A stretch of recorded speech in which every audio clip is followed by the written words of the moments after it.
Yo, yo, yo, yo. After Hours Live, Wednesday, 6:30, as always. Joined by my man, Chris Breezy, Dr. Chris Brown. What up, Chris? That is a fantastic song that you just played. That is groovy and moving. That's something I would listen to in the car. Yo, we're getting Sunset. edgy. We're getting edgy today. Looks like we got Ralph Farmer popping on here. What's up, Ralph? Good to see everybody. Tell us who you are, where you're joining in from, and maybe you win this evening. Ralph's been a winner. So Yes, he has. He's Ralph's come here in from and picked up Sherwood. his winnings too. That's it. That's it. Hopefully you're using that pillow, Ralph. You're finding that thing valuable. Yeah, man. I'm feeling a little froggy today, Chris. One of the things that's super frustrating that we oftentimes get is people who come to us with, or maybe don't come to us, even worse, because they have this connotation of what chiropractic is, or they've been told what chiropractic is, or maybe they've experienced what they thought chiropractic was themselves. So we're going to debunk some myths today, and we're going to do it, and it's going to be entertaining. What we're talking about today is how do I word this? How did we word it? The bogus we don't like in chiropractic. Yeah, we're just gonna look. We're transparent. We're gonna talk about the out bogus stuff that is being portrayed out there as chiropractic. That's not chiropractic. We're gonna basically give you guys the full, safe way to know what chiropractic is. Of course, if you're a client of ours or a patient of ours, you know that what chiropractic is because you've experienced it yourself. But there's a lot of what we would call posers out there who are doing all kinds of wackadoodle things and wacky things, and they're calling it chiropractic. And quite frankly, it's just not chiropractic, and it's frustrating. And like most professions, whether it's accounting or whether it's dentistry or whether it's lawyers or whatever business it is, there's always a couple bad apples that spoil the bunch. Unfortunately, for whatever reason in chiropractic, we just happen to have a lot more bad apples. And looks like we're going to have a celebrity appearance here. Dr. Cam popping on here last second. Goodness. There he is. Who is there for a that second, guy? I was like, he's not coming. You know me. I was finishing up at the clinic. I was just finishing up here. Just got finishing done. up here. That's why it's called After Hours, folks. Quite literally, it's after hours. Just finished up a final reevaluation. Oh, there you go. Nice. Hey, Cam, I was just filling in the folks. Looks like we got hey, that's my Mimi right there. Hey, Mimi. We're talking a little bit about what we're talking about is the things out there that get posed as chiropractic, the posers, the things that irritate us, the things that are being portrayed out there as chiropractic that are not chiropractic. And I think we should each just give our unique takes on the things that piss us off, irritate us the most about the chiropractic profession, or what people out there are doing and calling it chiropractic, which I was just talking about how in every profession, there's always a couple bad apples that spoil the bunch, but for whatever reason,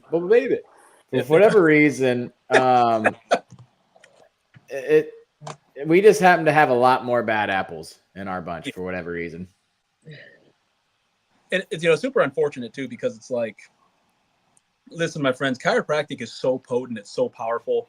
Just saw it in the final reevaluation, but we all see it every single day inside of the clinic, where it's just like, chiropractic is so potent, it's so powerful, where it's like people need to understand the benefits from it.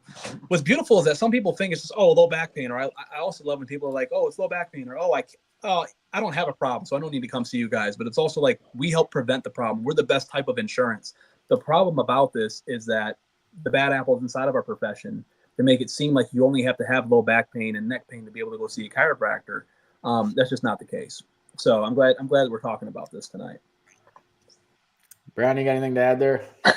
Well, and with that, a big public perception is that, like when people find out that I am a chiropractor, the first thing they say is what? Oh, shoot, you can pop my neck. Can you pop my neck, or can you pop my back? Can you crack me? Oh, yeah. And then there's doctors that will take advantage of that, monetize it, market it, be like, yeah, come in and get popped, come in and get cracked. And they're not actually explaining the power and potency behind nervous system care and having a clear function nervous system. They're just playing straight into people's perceptions, which is why people in the public are all like, oh, yeah, those are the guys that are going to crack me. And it's not at all the case of what we're doing. So that is a huge pet peeve is me getting asked that, but also knowing that there's a bunch of people that are throwing the mics on the people's shirts and throwing an adjustment video on there, and you'll hear a big crack, and then they'll go look at the screen and be like, "Did you hear that? Whoa, that was deep. Got it. You got it. What did you get? Nailed it. Yeah, speaking of that, let's just each give our own little unique take on this this thing right here. Let's just kind of let's talk about this for a second. You guys see that? Yeah, so let's give the folks an inside look here. So what we've got here is we've got so he's got his hips locked into a mechanism there. So our hips are locked. Towel around the neck. Get ready for it. Just a big, just global. Oh my goodness, folks. Oh my goodness. First off, let's take a look at the gentleman's reaction. Doesn't look like that was very. Yeah, he's like. Yeah, that I don't think that was. I heard about 27 pops right there, Doc. Did you get it? So let's hash that out for just a second. What's wrong with that? Yeah, just let you guys what's wrong know, with that, guys? Those of you that are watching, we have no idea what that Grant was about to pull that up. But you saw our very honest reactions. We're very familiar with it. Matter of fact, the guy that invented that when I was at Palmer was on campus and was teaching the people. People were all fired up about it, getting ready to graduate to do that very same thing to every single person that they lay their hands on. I'm interested in what their malpractice. First off, I'd like to start here. I was not taught that in school. Whatever that was that you guys just saw, the towel around the jaw and lock the hips in and yank as hard as you can. Yeah, and see how many cracks you can get out of that. I was not taught that in school. Were you guys taught that in school? No. Nope. So that's a big issue right there, is that if you're not taught that in school and you're getting that in a chiropractic office somewhere, I don't know where they learned it from, which means they probably learned it from someone who's less than reputable. And I can promise you that, let's just say that that's good, Tanya. She said, that reminds me of the MC Hammer. Look, I mean, bro, the problem is, I don't know if you guys heard that or not, but there's about 37 crunches and there's only 24 bones in the spine. Exactly. So you probably fixed one and you knocked out the other 23. So it was literally like taking a stack of Jenga pieces, and instead of pulling one out, you just smashed them all on the ground and said, "Got it." It was as if my 2.5-year-old daughter and I were playing Jenga, and Soraya just went, "Daddy," just went straight nuclear on your spine. And we, our whole point with this too is to be able to raise awareness. And the reason, what I mean by raise awareness, is this, we're pulling up these videos because it's showing the reality. Listen, if his name's Gregory Johnson, I'll say his name. His name's Gregory Johnson. He's a guy that was called as the Ring Dinger. He's in Houston. Listen, we're saying this because if he was on this screen, we would be saying it to him and having an incredible debate. Matter of fact, I think it'd be awesome to have him on After Hours to be able to go kind of back and forth, to be able to see where our philosophy is. I don't think he's coming. Oh, no. I don't think he's coming on. No, he get ripped. Yeah, he get blasted. Scientifically speaking, I mean, there's just Like, what's the test for that? Like, what is the evaluation objective finding that says, you know what, you definitely, I know what you need. You need a towel around your neck. I'm going to yank the absolute snot out of your skull, and we're going to decompress your lower back. Sound good? Yeah. And please understand our hearts in this position. It's one of those things that if you see something that is dangerous, you'd want to tell someone about it. If someone was standing in the middle of the road and a car was coming, you'd want to, hey, like, get out of the road. This is what we're saying here. We are not saying by no means that we at the specific chiropractic centers are the end all be all solution for everything and anything. What we are saying is this is the bad apples that we are talking about, because his YouTube channel is the biggest chiropractic YouTube channel, period. I think that's tough to say, but I'd be interested in how much he makes from his YouTube channel versus his actual practice. And what's interesting is you never see with that. I'm not just talking about him. There's other chiropractors that do the same thing, where they have those crazy thumbnails. You guys know what I'm talking about. They have those crazy thumbnails to try to draw people in to watch these videos. It's disgusting, in my opinion. It's disgusting. Just go on YouTube, type in chiropractic videos, look at those thumbnails, and tell me that is not gross. Gross. Well, it's negligent. Yeah, and negligent. I mean, I also think it's to your point, it's public awareness behind the fact that most of the people, I wouldn't say most, a lot, I would say a nice little percentage, I don't know what it is, of people who come to us have been messed up by somebody else. Yep. And it's oftentimes because there was no analysis, they just towel around the neck or just hands to the spine or something like this right here. This is another one of my favorites. I was going to go ahead and pull up, guys. This is another one that's a really great one here lately I've been seeing. So this is fun. I'm not quite sure what this is, but is this a heart toggle? Is this gonna be? So now we're using a hammer. Boom. Oh. Boom. Yep. All right. Let's just hit this high spot. Let's yep, all of them. Why not? Yeah, I don't know. That's bad. Okay. Now we're just whack-a-moling. Just whack-a-mole there. All right. So let's talk for a second about how to identify. All right. Let's start here. One of my big pet peeves, and one of the things that pisses me off most about the chiropractic profession. Look, I took clinical nutrition when I was in chiropractic school. I took it for 1 semester, and I made an A. Does not mean I am an expert nutritionist. There are people who got a dietitian degree, and they're better at diagnosing or looking at nutritional things better than me. So I'm not going to offer that in my practice. I would rather be a master of one than mediocre of many. So same with physical therapy. I learned physical therapy in chiropractic school. I took it for like 2 hours.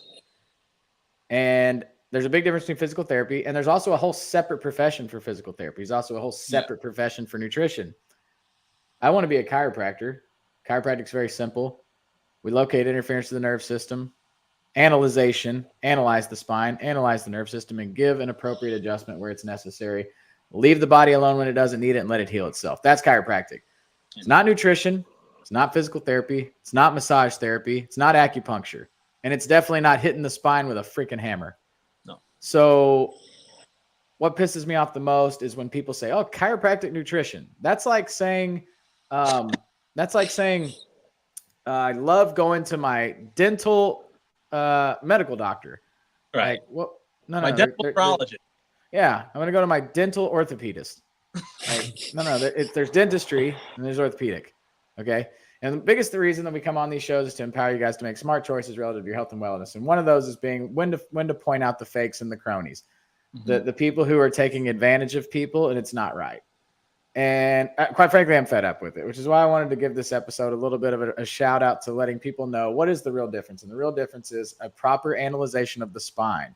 Have you had any testing done of your nerve system to know you need a force to your spine? Have you had x-rays done and a radiologist read your films to analyze for anything wrong with that? And has a specific correction. Difference between specific and not is a hammer to the spine and just knocking all the high spots down like I just showed you. And a very specific, precise correction given in the right place at the right time with the right intent. That's chiropractic. If you go to the joint chiropractic, you'll notice that Chris they pretty much do. Yeah. Sorry. Yeah. Well, it's just on my mind when you're saying that, talking about the hammer and non-specific stuff, because they do the same thing to every single person. They'll do both sides of the hips the same way. They'll do 3 areas on the mid-back, and they'll do both sides of the neck. And there's schools that teach that. It's called the Flying Seven. They're like, if you just do this, these are like the basic needs of the person. It's hitting these 7 things. Get them in, get them out. Be about 2 minutes. It's quick. Boom, boom. See ya. Get them out the door. And let's try and just hammer through 180 to 200 people a day. Rip insurance. Hammer the insurance codes. Try to stack up about 5-10K of insurance codes. And then that's how the clinic's going to be profitable. I honestly completely forgot until I it's funny because I haven't even said the term Flying Seven since chiropractic college. I completely forgot about Flying Seven. But you're right. We do learn those. I just been practicing this for the whole. Oh yeah, Dude, there's a chiropractic school that doesn't even acknowledge. There's chiropractic schools that don't even acknowledge the word subluxation. They just say manipulation, and we're doing this to increase range of motion. They learn zero about its impact on the nervous system. I have a buddy who went to a school on the West Coast, similar as me, and he was telling me, he's like, "So you guys do what with the nervous system?" I was like, "We're making sure that there's nothing wrong with it." He's like, "Well, we've never learned that." So even just inconsistencies in the schools and what's being taught, it's crazy. Which is why, to an extent, and I think all three of us would agree on this, where your doctor went to school matters. Now, your doctor's training matters. But so, for example, like Grant at Parker is a good school because to some extent, it does teach the neurological base of chiropractic. And then look at Grant, right? Grant doesn't talk about it, nor will he ever talk about it. But his diplomate in neurology, like Grant is like, I like neurology. It's Grant's knowledge of neurology. I went to Palmer. I went to Palmer College of Chiropractic. That was where chiropractic was founded. Chris went to Life West out in California. It's also an amazing school. Teaches principle sound philosophy around what it is that we do. Sherman obviously is incredible at what Sherman College of Chiropractic does. So just these are questions that you just need to be asking to your chiropractor, regardless of where you go. Listen, I don't even care if it's down the street from us. Like, just ask them how they determine when they're going to adjust you, why it's the best thing for you. Because the difference between us and a car accident is knowing when. That's the only difference between a car accident or us, is knowing when. And if you don't know when to adjust someone, if you're getting adjusted every single time, that brings up the issue of people having the mindset, I go to my chiropractor to get adjusted. Yeah. It's like, I need to go and get adjusted. It's like, how do you know? How do you know you need to be adjusted? That's like saying I go to my dentist to get cavities filled. Yep. Can't wait to go and get a cavity filled. It's great. I go to my dentist to get root canals. It's great. No one ever does that. But yet somehow the chiropractic field has conditioned people to believe that I go to get adjusted because I just automatically assume my nervous system is jacked up. I'm walking around every single day with a jacked up nerve system, and I'm just going to go and get it. Like, that's a great question also to ask that no one ever asks, that we encourage people to ask, is have you ever had a patient come in and not need to be adjusted? And then watch their face. It's amazing. It's amazing the response. Like, if you walked up to a dentist, but anybody ever come in here and not needed a cavity filled? They'd be like, yeah, all the time. But yeah, if you just ask a chiropractor that, they're like, no, everybody needs it all the time. Well, then what's the point? Like, if you needed an adjustment every day of your life, what's the point? I go to my chiropractor to get adjusted, and as soon as I get adjusted and I walk out the door, next time I come in, I'm gonna have to get adjusted. This is a great question coming out of Tanya. Is it safe to have a goal of doing a volume of people daily when it comes to chiropractic? Oh wow, that's a good one. So, let me start off with this one. All of us on the screen know chiropractors that easily see anywhere between, depending on how many doctors have in the office, anywhere between 7 to 1,000 patients. We'll literally spend about a minute and a half, 2 minutes with each patient. There's a reason why here at The Specific, we model our clinic the way that we do, and it's because it allows us to be able to provide high quality care. It's one of those things, Sean talks about this all the time. Let's just say I have a Mercedes, and my Mercedes is for sale. Matter of fact, if anyone on here, I don't drive a Mercedes, but if anyone on here wants to buy a Mercedes, hey, I have a Mercedes for sale. Beautiful, it's white, it's the best package or whatever it is. People would ask, well, how much is it going to cost? If you want to buy this beautiful Mercedes, it's going to cost $1,000. What's the first question someone's going to ask? What's wrong with it? You're jipping me. Yep. What's wrong with it? You have this beautiful Mercedes or Ferrari for sale and you're only selling it for $1,000? Well, why? That's a high volume chiropractic clinic. You're going to come in, it's going to be $25 or $30 or $40 or whatever it is. And yes, the quality of care that you're going to receive is going to be based upon the amount of money that you're paying for it. It's the same thing of when you're going to buy a brand new television, right? You can buy a Hisense, I don't know how to pronounce it, Hisense whatever it's called. Television, $200. I check nervous systems for a living. You can have that TV for $200, or the TV. Is there a difference between a TV that's $200 and a TV that's $2,000? 100%. I ride mountain bikes. Is there a difference between a $10,000 mountain bike and a $500 mountain bike? Absolutely. So the proportion of care that you're receiving, typically the volume is low fee, high volume, where it's I'm going to charge as low as I can to be in the fee of the lower market, but I'm going to see a ton of people to be able to make up for it. You're compromising care in the process. Hands down. You're compromising care in the process, and you're missing something. And most malpractice coverages that happen are as a result of those types of clinics. So I think that's a fantastic question. That's my take on it. I also want to steer clear. I want to make a public service announcement. I got one more video. I got a public service announcement.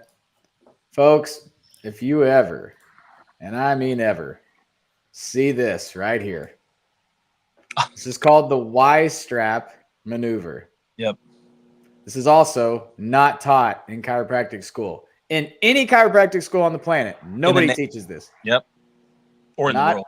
In the world, nowhere is this taught. Nowhere. And if you ever come within arm's length of this device, run. Run from this. Do not even go near this. Do not let anyone you love do this. Oh, stay on the table. Oh my goodness. This is so this is really specific. No. Oh, he's not even stabilizing him. Oh, yep, just yank the strap right off the chin. Yeah, boom, got it. Oh, look at this guy's react. Like, what? That guy doesn't even look like it. It's like, what just happened? That guy just got in a motor vehicle accident. Yeah, that's a car accident. That's a whiplash injury, for sure. Here's the thing, folks. If anyone ever comes across the Y-strap maneuver, or if you have someone who says, I am going to get that, please stop them, because that is not chiropractic. I don't know what that is. That's probably torture, honestly. I don't know what that is. I have special feelings for that. You can tell. I'm trying to hold it together here. That maneuver right there is not safe, and it's definitely not effective for anything other than whiplash injury. Part of the reason why people have the stigma that you have to go and see a chiropractor forever, like twice a week in perpetuity, is because you go in twice a week, get adjusted every single time, get adjustments like that, and all you're doing is creating more instability versus stability. Therefore, you're losing your adjustment. Therefore, you need to get realigned day in and day out. Where if you're being stabilized over an extended period of time, you will not need to be adjusted that frequently, because you're actually holding your dang correction. So if you're getting stuff like that, or if you know someone that's getting stuff like that, it makes sense that over time they're going to have to continue getting adjusted every single week. And they're like, Doc, why don't I hold my adjustment? He's like, well, I don't know. Maybe it's because you're getting your ligaments snapped all the dang time and they can't actually heal up. Here's the other thing. If you walk into an office and they have you do this, and they have you do that, and they have you do this, and then this over here, and then this over here, and then that, and then next thing you know, you're like standing under a lamp that's like shining something on you, and then you're doing like some exercise, and they're having you go through the merry-go-round of things, folks, and you're paying a $25 copay. They got you for all those things on the insurance on the back end. Yeah. They got you for all that. Yep. And the other piece of that is you may have been like, oh, you know what? I'm in a hurry. I'm not going to do the wobble chair today. They still got you for that, even though you didn't do it. So if you're in insurance models, that's another thing. It's a whole nother gamut, and we're running out of time our show today, but we can save that for another show, which is why we provide one thing at a cash fee. And it's because it's the analyzation. The analysis is what makes chiropractic pure. The analyzation of when and where and when it's safe and not safe to make a correction is what then the adjustment, in our view, that hopefully holds as long as possible is just extra. It's just free. It's on top of the same fee.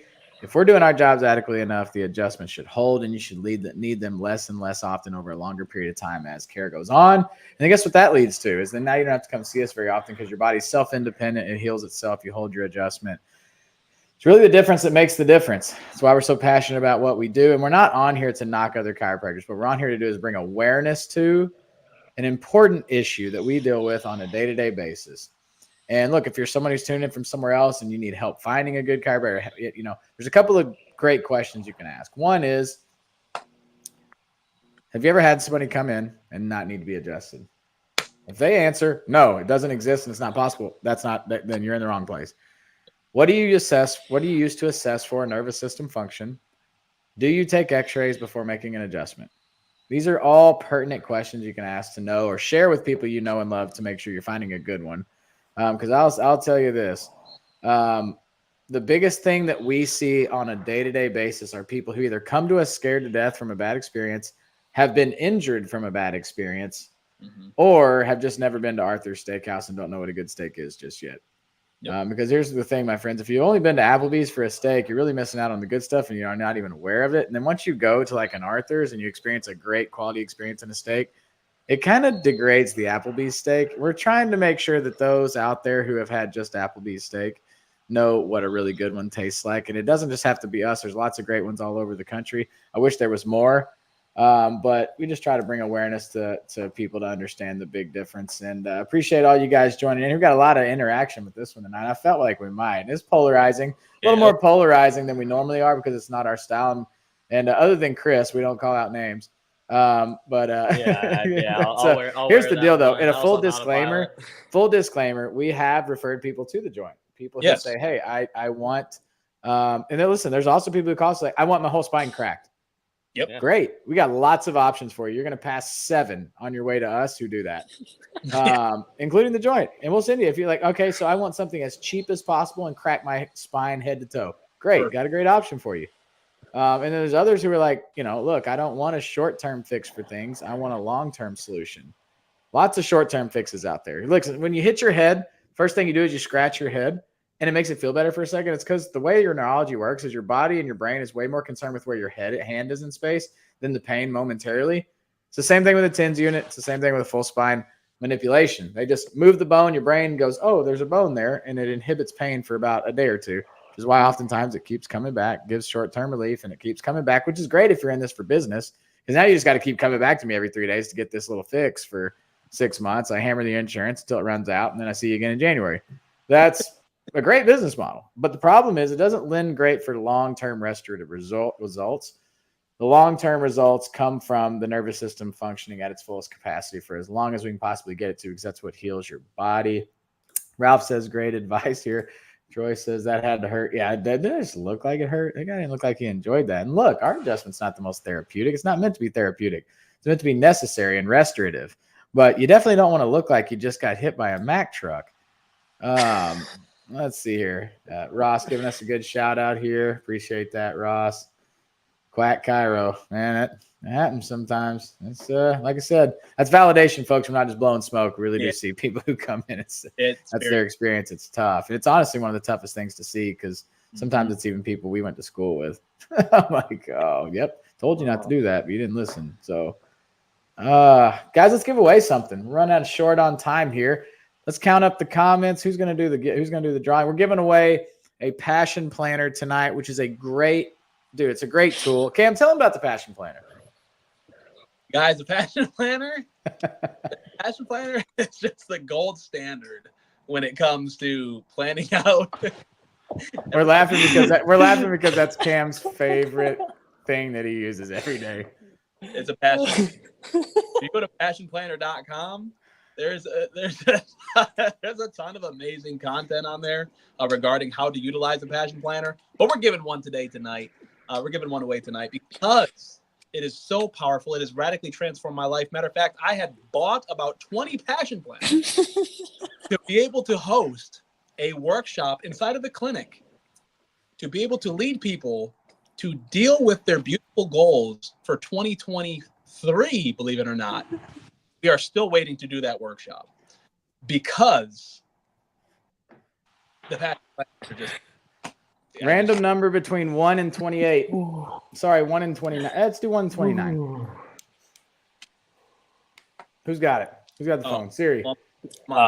Yeah, Cam, you got Siri, right? You know that yours works. I'm on my phone.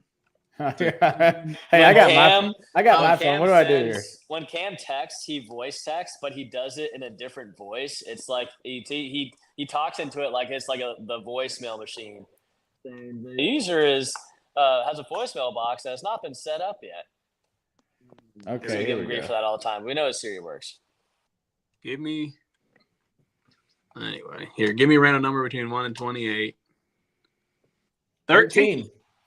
13. I don't know why my Who's camera's 13. Let's see. 1, 2, 3, 4, 5, 6, 7, 8, 9, 10, 11, 12. Troy Sanders. Upper cervical is the best way. That's a good comment. Plus comment. That's a great comment. Isn't that weird how the best comment sometimes gets, he's just endorsing upper cervical specific care, which is fantastic. Troy, you've won, my man. Is Troy here? Troy still here? I saw him on a second ago. Yeah, he just commented a second ago. Terry Ayers loves planners. Yep, got a ton of them. Let's see here. I think Troy just commented at 7, so he's still on here. Yeah. Troy, congratulations, my guy. You're gonna be way ahead of the game on your routine, and you're gonna have your week planned out from a passion perspective. And it's gonna be great. It's gonna transform the way you do business. And I know Troy's a busy dude, so he probably needs that. Folks, that's gonna wrap this up. Alex Bowling won last week. Local Lime gift card. Got Troy Sanders this week for the Passion Planner. And I'm just going to give a little disclaimer for those of you who stayed on this late with us. Thank you for that. I'm going to give you a little teaser ahead of the game. And most people, in 2 weeks, we're going to be giving away something mega. We've given away a MacBook Pro on this show before. Or no, it was an iPad. It's an iPad Pro. And we're going to be giving away something baller you're not going to want to miss. So keep an eye out on those notifications. If you haven't downloaded our app, download our app. We send out notifications on that. Subscribe to our YouTube channel. Do not miss After Hours Lives coming in the next couple weeks. We're going to give away something that's going to be definitely worth your time. You do not want to miss, and you definitely want to grab. There's Troy right there. He's here. Thumbs up. He's like, I'll take that bad boy. Yep. So thank you. All right, fellas. Awesome. Last parting comments. One last little word of advice here before we sign off. Word of wisdom. Something they can take home here. Takeaways. Oh,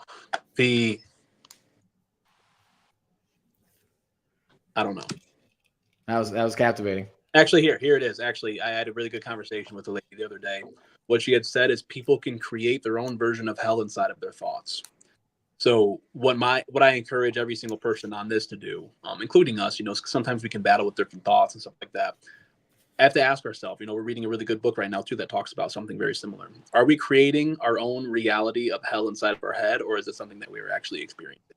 If you realize that you're creating your own reality of the hell inside of your head, understand that that's fiction, walk away from that, captivate your thoughts, take your mind captive, and get back to living the life that God designed you to live. That's mine. A good one I heard recently was we often overestimate what we can accomplish in 6 weeks, but we underestimate what we can accomplish in 6 years. And I think that's super true. We can think that we can stack up our calendar, stack up our day-to-day thing, and just be like, yeah, I can hammer this out for 6 weeks, 6 months, whatever it is. And then often we fall short of that. But if you look at the grand scope of things in the 6 to 10 year process, you can actually accomplish a big amount. So sticking with that long-term vision, mission, and goal, see to it, and chip away at more than you think. I like it. I got one more. Mine is do something every day that makes you a little uncomfortable. What that does is that creates resiliency. Maybe it's take a cold shower. Maybe it's a cold plunge. Maybe it's getting a passion planner. Maybe it's sending your calendar for accountability every day to somebody to make sure you're productive and efficient. Maybe it's exploring Care with Us. Maybe it's whatever it is, something that makes you a little uncomfortable, because the stuff that makes you uncomfortable that you end up doing makes you resilient, and you only come out of the other side stronger for it. For me, that's going to be a 20-pound vest in the morning, running a mile and doing push-ups, sit-ups, and air squats. Makes me very uncomfortable. It's hot, and I don't like it. But guess what?